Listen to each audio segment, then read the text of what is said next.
en estos momentos al amigo Rodrigo Guillot vía Skype, estudiante de Relaciones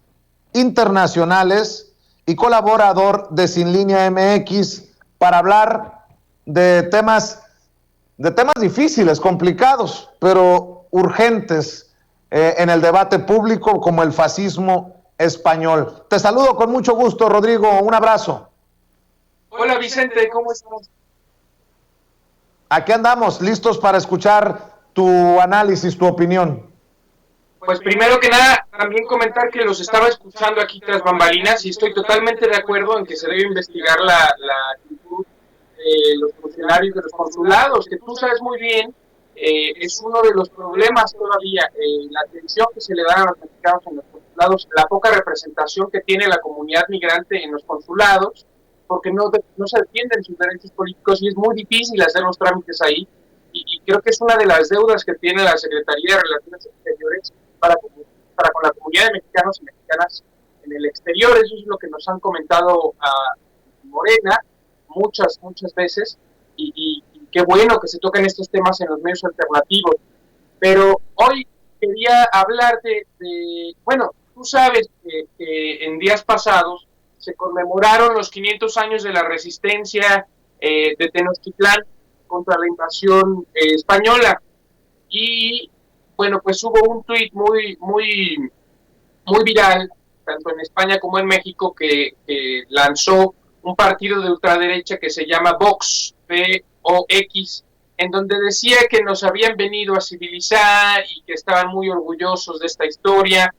y bueno, más allá de lo estúpido, no tengo otra palabra, no suelo expresarme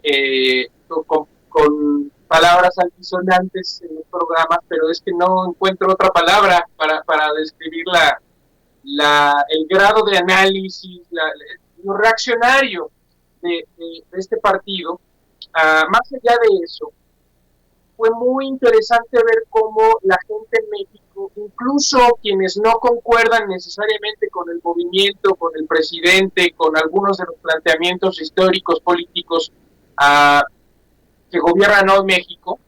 pues digamos hubo una unidad de las izquierdas y de algunos otros sectores, no de la derecha, pero sí digamos de una buena parte de los mexicanos y las mexicanas, que salimos a condenar eso y a burlarnos de la actitud de los fascistas. Digamos, el fascismo es una cosa, es un fenómeno histórico y político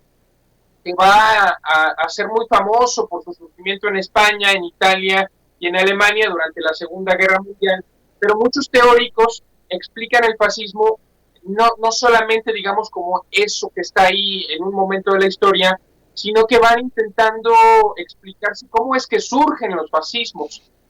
Y creo que uno de los más, de las explicaciones más interesantes nos las da una brasileña que se llama Marcia Tiburi, que nos habla de cómo conversar con un fascista, explicando que el fascismo puede estar en cualquier esfera de la vida pública y que incluso en estos momentos de la historia de la humanidad no se requiere necesariamente de un Estado o de un partido político, sino que a través de los mecanismos del odio, de la envidia, del resentimiento, nos pueden ir contaminando a nosotros como audiencia de la televisión, de los medios corporativos, que estamos digiriendo constantemente narrativas que nos enfrentan al otro y a la otra. Es bien importante la forma en que Marcia Tiburi, esta feminista anticolonial brasileña, analiza el fascismo, porque nos explica que nosotros también podemos ser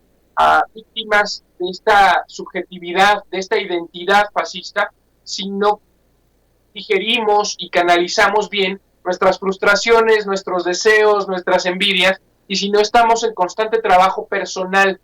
Pero además un teórico más antiguo nos habla de que el fascismo es lo que surge después de una revolución fallida. Es decir, hay un sector, el fascismo usualmente, además de esto que es un sujeto odiante, que le echa la culpa de los problemas de la explotación y de la desigualdad a los extranjeros, a las mujeres, a las personas de la diversidad sexual, a las personas de otras razas, de otras etnias, de otras identidades, y lo hace porque no se da cuenta de que el problema es la distribución de la riqueza, el capitalismo, la explotación de la clase trabajadora. Pero todos los partidos fascistas se han dicho representantes de la clase trabajadora. Estados Unidos, después de pelear con los fascistas, una vez acabada la guerra mundial, van a ser los fascistas, tanto en Europa como células en América Latina, van a ser estos grupos de ultraderecha que antes eran enemigos de Estados Unidos y de la Unión Soviética, van a ser estos grupos los que se usen para acabar con los movimientos revolucionarios en América Latina y para establecer a través del terrorismo métodos de contención a la Unión Soviética, porque lo que más le aterra a las clases medias es abrir los ojos, o que la gente abra los ojos y se dé cuenta de las condiciones de desigualdad. La clase media aspira a ser como aquellos a los que explotan, y esto es lo que sucede con los fascismos. Al final, nuestra tarea como una izquierda mundial, como personas que reivindicamos los derechos sociales, que estamos orgullosos de defender a las minorías, a los grupos que han sido históricamente discriminados, lo que tenemos que entender es que el discurso fascista dice representar a la clase obrera, pero no lo hace efectivamente. Y es efectivo en tanto que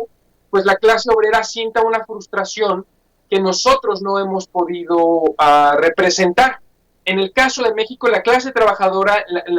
los grupos históricamente discriminados y marginados, están representados por un gobierno que está reivindicando todo el tiempo. Pero en España no, en Estados Unidos tampoco está pasando, en Brasil no está pasando por una guerra ofensiva muy fuerte, y hemos visto líderes fascistas levantarse. El fascismo español es además uno de los más despreciables porque se coordina con las derechas en México y en América Latina y recibe apoyo de estos, bueno, hace poco, un poquito antes de este tuit de Vox, estábamos viendo los reportes basados en informes de Wikileaks que ligaban a organizaciones de ultraderecha como el Yunque, justamente con partidos promonáticos en España, principalmente Vox, con empresarios, con gente de esta vieja oligarquía, y es muy chistoso que nos dicen que nosotros estábamos retrasados y que nos están civilizando y que ellos son representantes de una civilización mejor. Por aquí había alguien que decía que los fascistas eran estéticamente superiores, una cantidad de cosas absurdas, de estupideces, y este partido defiende la monarquía. Es decir, defiende un orden que ya fue eliminado de absolutamente todos los países del mundo, excepto unos cuantos que mantienen una monarquía, pero además de manera reaccionaria y de manera violenta pretenden defender un orden que se está cayendo. O sea, defienden la monarquía, reivindican la conquista, pero cuando hay migración de Medio Oriente a sus países, ellos se sienten invadidos y entonces piensan que la solución a los problemas es una retórica agresiva, racista, genocida, y cuando entendemos eso, entendemos que los sujetos fascistas son extremadamente frágiles. Yo creo que tienen razón los que dicen que no se debe dialogar con los fascistas, con estos clasemedieros, con estos ricachones que están defendiendo este orden, aunque sí deberíamos plantearle a la gente, a las masas populares, las razones por las cuales no deberían caer en estas trampas. Es decir, no vamos a dialogar con los fascistas, pero sí tenemos que recuperar y que ir siempre a aspirar a representar a las masas populares. En todo el mundo las izquierdas deben hacer eso. Y con los fascistas solamente hay que recordarles su estado de inmensa vulnerabilidad. Son tan agresivos, tan reaccionarios, tan idiotas, porque se sienten frágiles y porque se saben vulnerables, y eso les da miedo, y el miedo se convierte en odio. Nosotros tenemos la tarea, primero, de señalarlos como lo que son, unos gusanos condenados a morirse, revolcados en su odio, salvo algunos cuantos que igual en su vida recapacitan, pero también tenemos la inmensa tarea de evitar que la gente que tiene miedo, que tiene inconformidades, indignaciones, se transforme en sujeto fascista. Tenemos que ganarle la esperanza, con la esperanza al odio. Y ese es el valor de la izquierda, transformar estas indignaciones en una reivindicación que movilice a la gente para conquistar sus derechos, no para restaurar el orden que los explota. Pues qué interesante lo que nos mencionas, Rodrigo Guillot. De esto has publicado en Sin Línea MX. Estamos por publicar este análisis y vamos a también tocar cómo es que la gente ha reaccionado y ha defendido una idea de memoria histórica en México. Y también vamos a analizar por qué es que en España siguen tan traumados con la conquista cuando pues la gente de Medio Oriente que llega a España es vista con tanto odio. ¿Por qué en un momento histórico en el que ellos sienten que su civilización está en peligro? La verdad es que su civilización, su cultura, su forma de ver la vida ya está desde hace mucho tiempo desechada y está en crisis desde hace mucho tiempo, pero ellos deciden culpar a los árabes y a las mujeres y a la diversidad sexual y a los judíos, etcétera, etcétera, etcétera, y no se dan cuenta de que son sus propios valores los que los han puesto en crisis, pero siguen, digamos, enorgulleciéndose o intentando ocultar esta frustración en sucesos que suceden hace 500 años, cuando ellos están cayendo a pedazos hoy. Y vamos a hablar de eso, de sus frustraciones y de por qué tenemos que rescatar a las masas populares de esos discursos y señalar a los fascistas como lo que son, unos gusanos. Rodrigo Guillot, ¿por qué no cerramos invitando a la gente para que te apoye en redes sociales y para que siga apoyando el trabajo que realizan desde la trinchera de Sin Línea MX? Gracias, Vicente. Pues sí, personalmente estoy tanto en Twitter como en Instagram como @Rodrigo Guillot. Yo sé que ustedes suelen poner ahí en el cintillo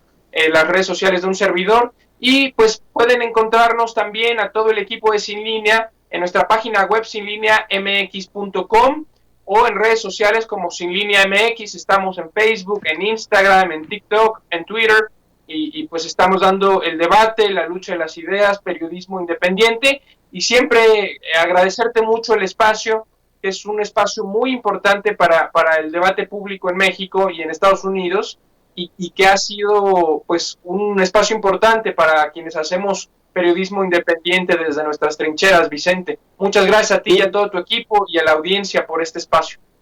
Y también es tu casa, Rodrigo Guillot. Te mando un abrazo, saludos a todos los colegas, amigos de Sin Línea MX. Un abrazo, nos vemos pronto. Muchas gracias. Cuídate mucho, Rodrigo Guillot, hablando con nosotros sin